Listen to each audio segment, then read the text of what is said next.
Thailand lies in the heart of Southeast Asia, and for centuries it was an important trade stop-off between India and China. Throughout its rich history, Thailand has been shaped by the cultural influences of its neighbours and trading partners. The Vietnam food is some place is quite similar of Thai food, and they have a spicy, but some places didn't eat spicy like Thailand, and didn't use the same ingredient of Thailand. It's some quite similar, and Cambodia food is different than us as well. So Thailand is quite spicy than more any Asian country.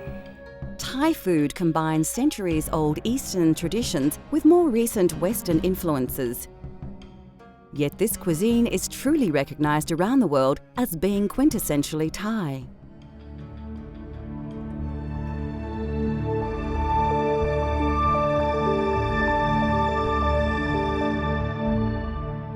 Thais use an abundance of aromatic herbs and spices to add intense flavours and taste to their meals. Garlic, lemongrass, turmeric and kaffir lime leaves are the main ingredients in curry paste, but they're also commonly used in stir-fries, salads and tom yam. Galangal, which is similar and often used instead of ginger, is extensively used across Thailand in curry pastes and tom yam. Thais often add young ginger to their soup or to brew a refreshing tea. As ginger and galangal roots age, their flavour intensifies, but their flesh becomes more fibrous. Krachai, commonly known as finger root or Chinese ginger, is often included in curry pastes or finely sliced and added to stir-fries. In the West, fresh krachai can be hard to find, and it is often only available pickled or frozen. Thai basil, which is stronger in taste than the Italian variety, can be identified by its darker leaves and purple flowers and stems. Considered to have a subtle licorice or mint flavour, this sweet basil is used in many Thai dishes. Another fragrant herb with many uses is coriander. The leaves can be used as an ingredient and garnish, while the stalks are often ground into curry pastes and sauces. Thai cuisine is well known for being spicy.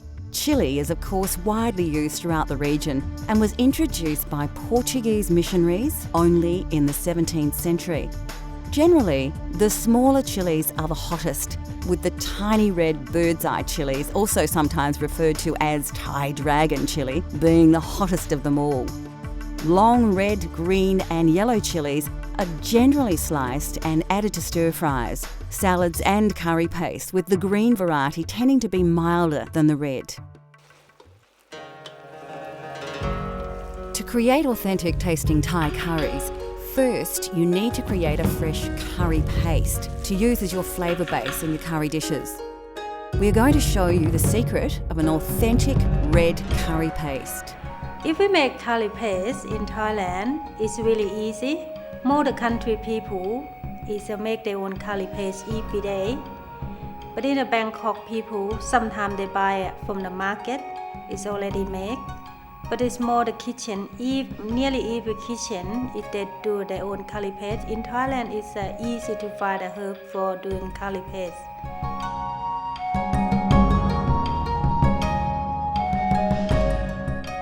You'll need a mortar and pestle for this recipe. If you don't have one, a small blender will do the job. You'll also need a variety of spices and vegetables that you may only be able to get from your local Asian grocer or market. When you select your ingredients, fresh produce may not always be available, but many ingredients also come in 3 varieties: frozen, pickled or dried. And remember, if you're using dried chilies, you will need to soak them in water for a few minutes to soften them.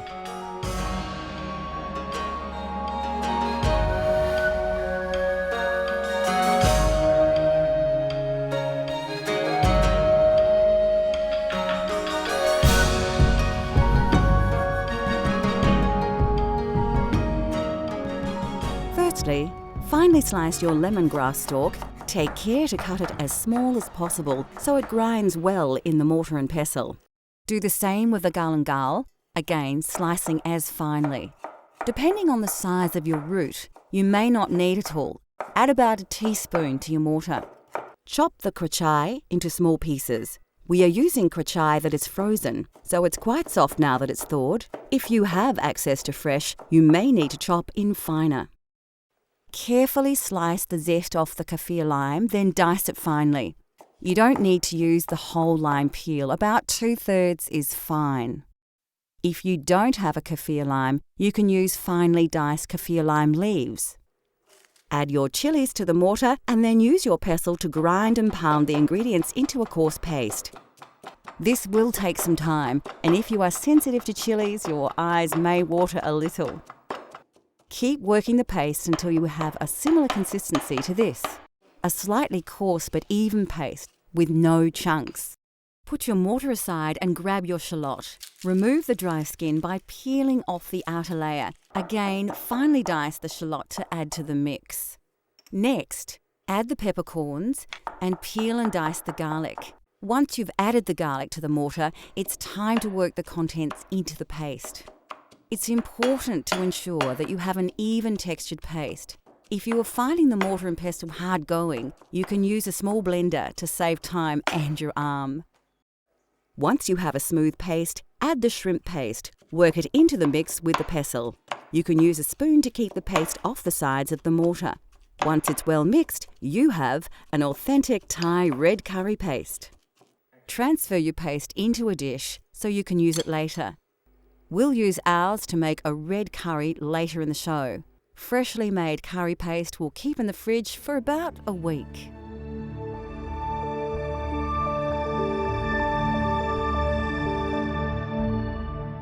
Like any cuisine, there is a wide and varied range of condiments and sauces that can greatly influence the taste of any dish. One of the most important ingredients in Thai culinary culture is fish sauce, a salty and intensely flavoured sauce derived from fermented fish, salt and water. Other condiments include soy sauce, lime paste, shrimp paste, vinegar, peanuts and various dried and pickled produce. Dried shrimp and shrimp paste, pickled fish and chilies, even pickled peppercorns may seem unusual and exotic to Western tastes, but are commonly found in popular Thai dishes. Still to come on Cultural Flavours Thailand, we spice things up with a tasty red curry, explore the mouth-watering array of Thai fruit and vegetables, and we get cooking with noodles.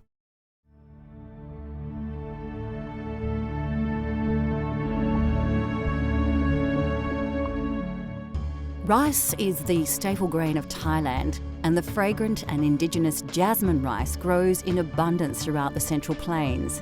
A long grain rice, it's generally served with most curries and some stir-fries, and is even eaten at breakfast.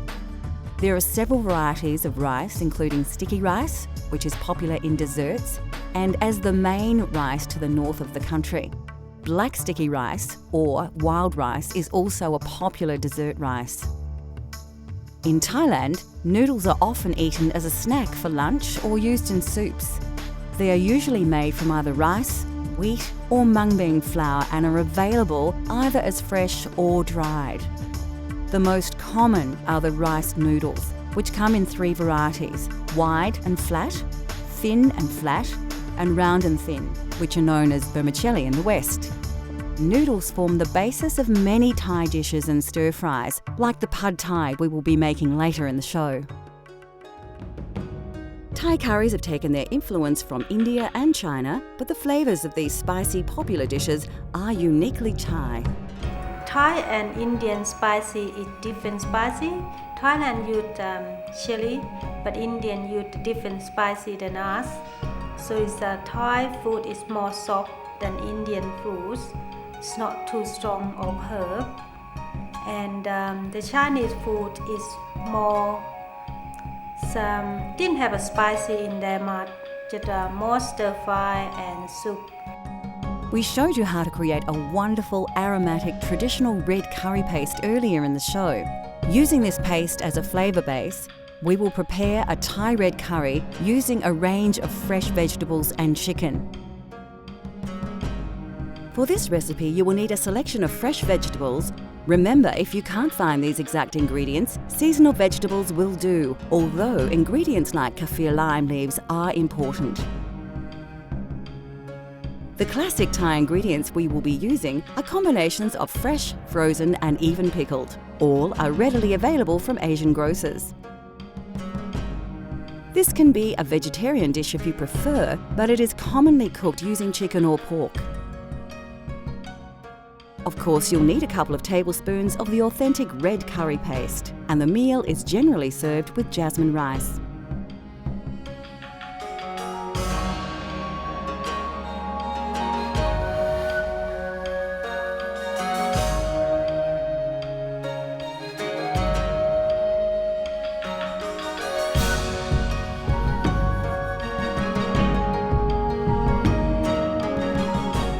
Firstly, you'll need to prepare all your ingredients.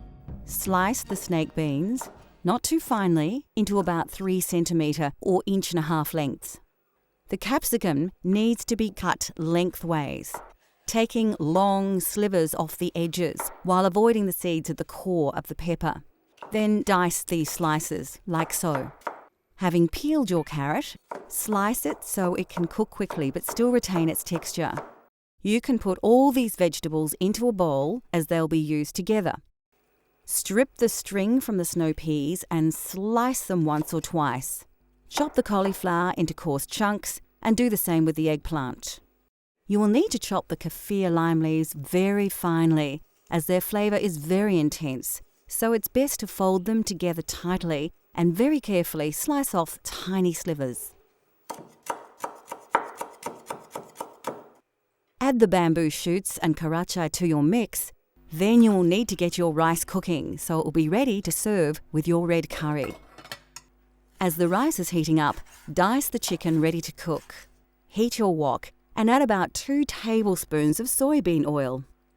When the oil is hot, add your curry paste, releasing the flavours in the oil. Quickly before it burns, add a portion of your coconut milk. Keep it moving in the wok. When you have worked the curry paste and coconut milk together, add the chicken and combine it with the paste. Once fully coated, you can add more coconut milk and stir the mix together. It's a good idea to add your coconut milk in stages. Although it does reduce, the milk is the best way to control the consistency of your curry, adding more if you feel the dish is too dry. You can now add the lid to the wok and cook on a low heat until the chicken is cooked through.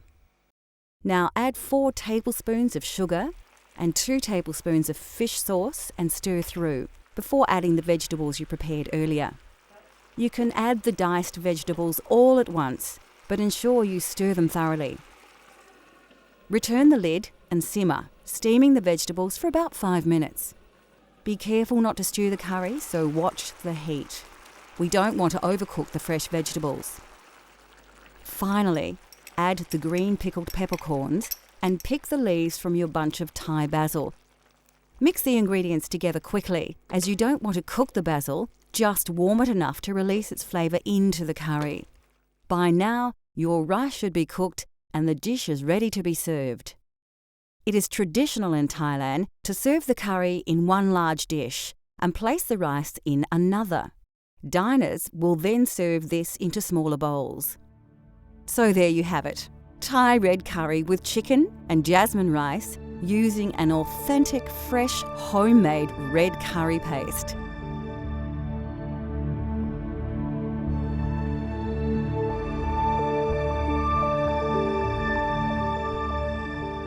Situated within the tropics, this fertile country produces an abundance of aromatic herbs and spices, as well as many varieties of delicious fruit and vegetables. It is, therefore, not surprising that Thais have developed a cuisine that rivals any in terms of variety and diversity. Vegetable staples include the eggplant, Chinese cabbage, choy sum, and several types of mushroom. Some of these vegetables were introduced in Thailand through the trade routes from India and China and have become an integral part of the Thai food culture. Bean sprouts are also often added to various dishes. The sprouts are actually newly germinated mung beans and are crisp and sweet. Lesser-known vegetables to Western tastes include the snake bean, a versatile string bean that is extremely popular throughout Thailand. Like many vegetables, the snake bean has various names from different regions, and you may find them referred to as asparagus beans, long podded cowpeas, and the Chinese long bean, as well as the Indian-style eggplant. Thailand has its own eggplant varieties.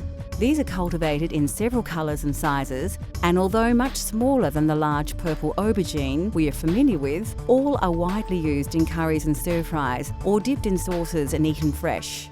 Spring onion, chives and mint are commonly added to lap, a sour salad with meat and chilli, or simply used as a garnish.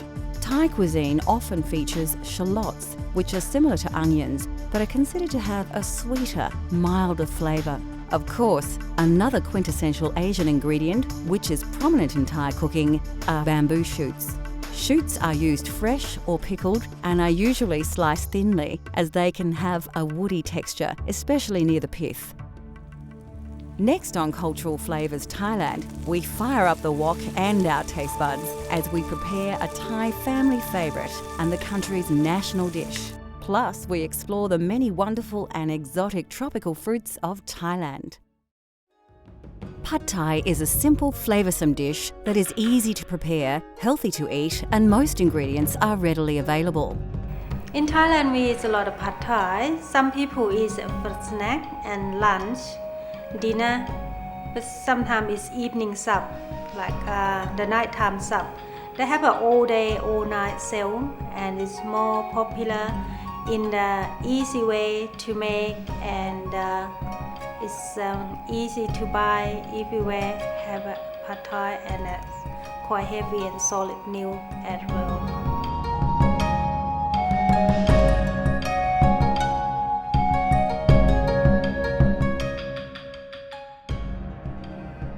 This dish features dried flat rice noodles, which are one of the favourite noodles eaten by the Thai people.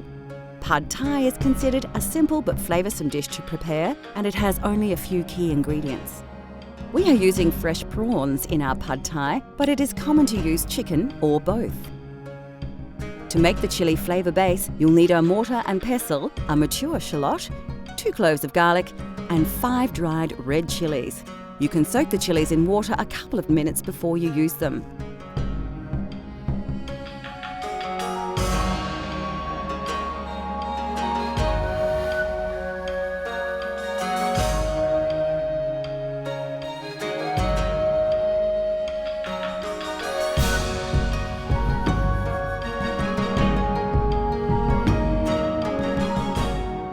The first secret to an authentic Pad Thai is to create your chilli flavour base. Take a shallot and peel the dry skin and outer layer off. Finely chop the shallot and place it in your mortar. Peel and chop your garlic cloves and add them to the mix with the chillies. Pound and grind the ingredients in your mortar and pestle until you have a coarse paste, much like the red curry paste we prepared earlier. Then put it aside to use later. Slice the garlic chives into short lengths of about 3 centimetres or 1.5 inches and place them to the side. Now it's time to fire up your wok and add the soy oil. It's a good thing to remember that Pad Thai has 2 distinct styles, a drier, lighter dish and a heavier, oilier version more popular in the West. When the oil is hot, add your chilli paste you prepared earlier. Really work the paste through the hot oil so you release all those delicious flavours and aromas. Don't overcook the paste as it will burn if you leave it too long. To the chilli base, crack in the eggs. It's important you don't let the eggs cook whole, so if you feel they are starting to set, give them a stir through before you add more. Blend the eggs through the chilli paste and oil until they start to cook through.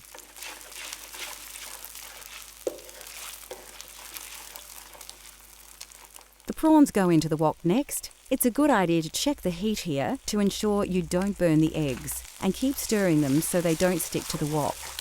Like all seafood, prawns cook quickly, so work them into the mixture until they are almost cooked through. Now it's time to add the noodles. They should be slightly soft now. Be careful to have them well drained, as wet noodles will cause the oil in the hot wok to spit. Lift and mix all the ingredients well. Make sure you coat all the noodles with the wonderful flavours of the chili paste, eggs and prawns. Once the noodles are well coated, add the sugar, fish sauce and the vinegar and work the ingredients through. It won't take long for the sugar to dissolve and for the next burst of distinct pad thai aromas to engulf you. When the noodles are cooked, it is an excellent time to taste your dish. You may feel you need more sugar or fish sauce to your taste. Pad thai is served slightly sweeter in Western countries. When you are happy with the flavours, add the bean sprouts and sliced shallots, working them through the noodles. It's important not to let the dish cook too long here. We want to keep the mung bean shoots slightly crisp. Serve your noodles onto a plate and sprinkle the crushed peanuts over the dish and garnish with sprigs of fresh coriander and a piece of lime.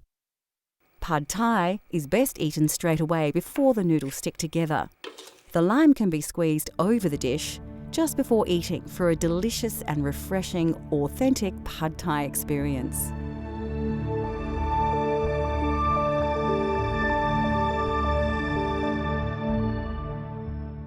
In Thailand, limes are used exclusively as an ingredient rather than lemons. They grow easily in the tropical climate and the fruit has multiple uses. Kaffir limes are distinctively recognisable with their bumpy textured outer skin. The zest of the peel is often added to curry pastes and the fruit are sometimes thrown in whole to dishes such as tom yam. Of course, we have already mentioned coconut milk and cream. The flesh of a coconut is grated and boiled with water and strained through a cloth under pressure to produce the milk and cream so synonymous with southern Thai curries. And finally, it is customary to serve fresh fruit after a meal, and in Thailand there are many wonderful and exotic fruits to enjoy. Delicious produce to tempt already satisfied diners include such treats as large ripe papaya, the sweet and tangy mangosteen, fleshy but sweet rambutans, and many tropical delights common to that part of the world. Indigenous to India, the mango is appreciated for its juice, flavour, fragrance and colour. Green mangoes are often included in curries, relishes and soups, while ripe mangoes are eaten as they are or served with sticky rice and enjoyed as a dessert. Throughout its rich history, Thailand has taken many influences from other regions of the world, yet Thais have successfully adopted these ingredients and flavours as their own. Now that we have revealed the simple yet spectacular delights of Thai cuisine, considered by many to be exotic and mysterious, we hope that we have inspired you to explore these flavours for yourself at home, in restaurants or even abroad. Let cultural flavours take you on a gastronomic journey so you can experience the tastes of the globe at home.